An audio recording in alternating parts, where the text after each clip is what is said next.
a blow to the military economy. The Kremlin's main partners are reacting to Washington's sanctions. Moscow is gathering its courage and choosing its words for a response to Trump. Who dared to snap back? Where is the Russian warship going? NATO showed Moscow who's boss at sea. An explosion in a crater, whose drone crashed in Kazakhstan. An unexpected conflict, a shootout between police and military personnel, and much more. Watch the next news bulletin for the most important and breaking news, exclusive details. Get up-to-date information on events in Ukraine, Russia, Belarus, and the world, earlier and clearer than others. Everything you need to know today. Shares of Russian oil giants Lukoil and Rosneft have collapsed amid the imposition of new U.S. sanctions against them. On Wednesday, they lost more than 4.3%, respectively. But it looks like this is just the beginning. India's largest refineries will reduce purchases from the Russian Federation to virtually zero due to new U.S. restrictions, Bloomberg reports, citing top Indian oil executives. Reuters also confirms this. According to Reliance Industries, India's largest buyer of Russian oil, plans to sharply reduce or completely stop exporting Russian crude.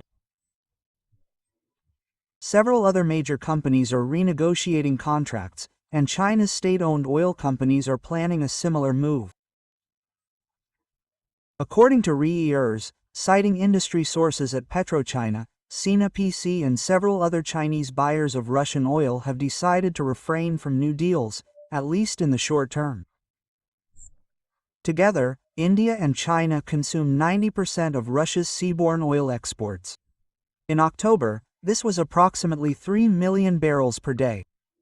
Skins called Washington's measures not a slap in the face, but a real blow to Russia's military economy. The U.S. president's sanctions are more than just punishment. They are a strategic ploy designed to back Putin into a corner. And what is Moscow's reaction? Former Russian President Dmitry Medvedev, in his usual style, commented on Trump's cancellation of a meeting with Putin in Budapest and the imposition of the new administration's first sanctions. The U.S. is our adversary, and their talkative peacemaker, so to speak, has now fully embarked on the warpath against Russia. Yes, he doesn't always actively fight on the side of Bandera's Kyiv, but this is his conflict now, not the senile Biden's. Meanwhile, Sergei Lavrov's ministry seemed caught off guard by the White House's decisions. Maria Zakharova refrained from her usual aggressive style, choosing her words more carefully than usual, and expressed hope for a resumption of dialogue. The Russian Ministry of Foreign Affairs, for its part, is open to continued contacts through the U.S. State Department. Putin's press secretary, Dmitry Peskov, was completely at a loss for a coherent comment. Well, I hope the president finds an opportunity to comment. It seems the great Kremlin geopolitician has outmaneuvered everyone again. What do you think? Meanwhile, Putin was busy with important matters. Having sent hundreds of thousands of his compatriots to their deaths, the instigator of the war called on young people to have children. The Kremlin's master is also setting increasingly realistic demographic goals, declaring the need to make families with 3 or more children the norm in the country. So what if we had peasant families in Russia? Living on the average European income? No, and there were 7 to 10 people in a family. Really? Their values, their worldviews, were completely different. True, Putin later addressed journalists to comment on more pressing issues. It should be noted that the Russian dictator rarely reacts publicly so quickly to events, usually doing so after a few days or even weeks. He stated that the meeting with Trump had not been cancelled, but postponed, and that the sanctions would do no harm. However, Putin was not very successful in appearing at ease. It seems Washington's decision made the instigator of the war nervous and the Kremlin propagandists sad. But the former Chekist resorted to his barracks humor again. The cancellation of the purchase of our toilets will cost them dearly. Actually, I think they really needed them.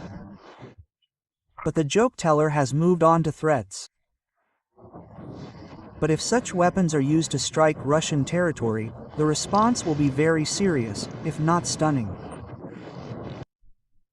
But we remember that it was the fear of a tomahawk being handed over to Kyiv that prompted him to call Trump.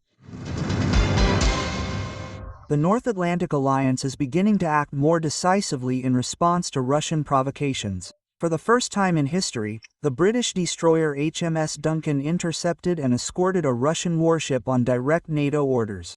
According to Skywiz, this was the large anti-submarine vessel Vice Admiral Kulikov. The ship was discovered off the coast of Great Britain. The operation was part of the NATO Maritime Command mission and took place in October. And only now has information about it leaked to the media.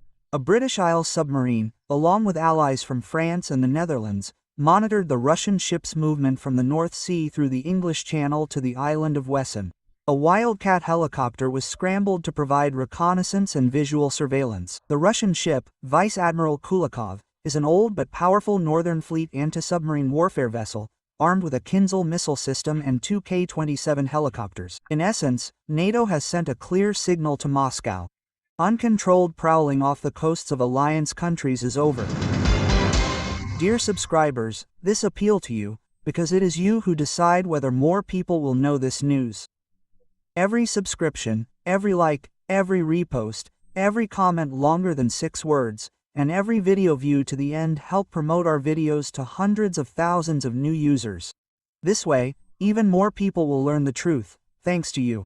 Thank you for staying with us. And let's continue. After Trump canceled a planned meeting with Putin and the U.S. Treasury Department imposed sanctions on Rosneft and Lukoil, U.S. senators also perked up. They have put several documents into motion that could create new problems for the Kremlin. The Senate Foreign Relations Committee approved a bill designating Russia a state sponsor of terrorism for the abduction of Ukrainian children, according to Republican Senator Lindsey Graham, the author of the initiative. These abductions, committed by Putin's Russia, represent one of the most incendiary events since World War II. Designating Russia a state sponsor of terrorism would have devastating consequences for the Russian economy. This is an inevitable consequence of Putin's actions if the abducted children are not returned home. Currently, the U.S. has granted this status to Iran, North Korea, Cuba, Sudan, and Libya. Interesting company. In addition to this bill, the U.S. Senate Foreign Relations Committee approved 2 other initiatives. One of them calls for the imposition of economic sanctions on China for its support of the military-industrial complex and the Russian Federation. Another involves using $5 billion in frozen Russian assets held in the United States to aid Ukraine. Drones are attacking not only Ukraine but also Russia. A drone crashed and exploded in Kazakhstan. According to the local Ministry of Defense, the incident occurred in the Berlinsky district in the northwest of the country. According to the ministry, the wreckage was found in a remote area, outside of residential areas. There were no injuries or material damage. The area borders Russia's Orenburg region, home to Gazprom's largest gas processing plant, which was recently attacked by drones. Following the discovery of the drone's wreckage, the Kazakh Ministry of Defense strengthened monitoring of the country's airspace and initiated consultations with foreign partners who may potentially own the drones. Investigations have begun to establish the circumstances of the incident and the origin of the object. According to local media, the UAV was carrying explosives, and a crater formed at the site of its crash. A photograph of the drone fragments shows the inscription, Nechipati, Ruhoma Chastina. According to Russian pro-military media, the drone attempted to strike the Aksai CPC pipeline. It is part of the Caspian Pipeline Consortium, designed to transport oil from Kazakhstan and Russia to the port of Novorossiysk on the Black Sea.